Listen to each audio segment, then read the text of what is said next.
Hi friends, ಎಲ್ಲರಿಗೂ ನಮಸ್ಕಾರಗಳು. ನನ್ನ ಹೆಸರು ಭಾಗ್ಯ ಸೋಮಪ್ಪ ಬಾಳಪ್ಪನವರು. ನಮ್ಮ ಶಾಲೆ ಹೆಸರು ಶ್ರೀ ಉಜ್ಜಯಿನಿ ಜಗದ್ಗುರು ಸಿದ್ದೇಶ್ವರ ಪ್ರೌಢಶಾಲೆ ವರೂರು. ನಾನು 9ನೇ ತರಗತಿಯಲ್ಲಿ ಓದುತ್ತಿದ್ದೇನೆ. ಈಗ ನಾನು ವಿಳಂಬಿತ ಸೂರ್ಯಾಸ್ತದ ಬಗ್ಗೆ ತಿಳಿಸಿಕೊಡುತ್ತಿದ್ದೇನೆ.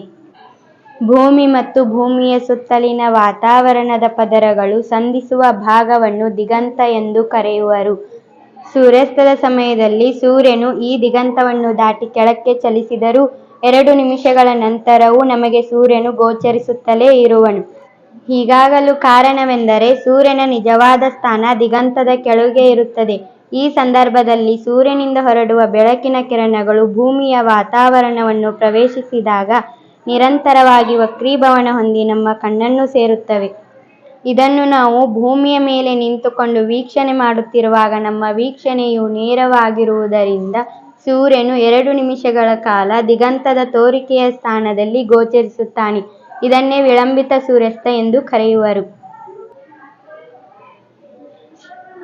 ಧನ್ಯವಾದಗಳು.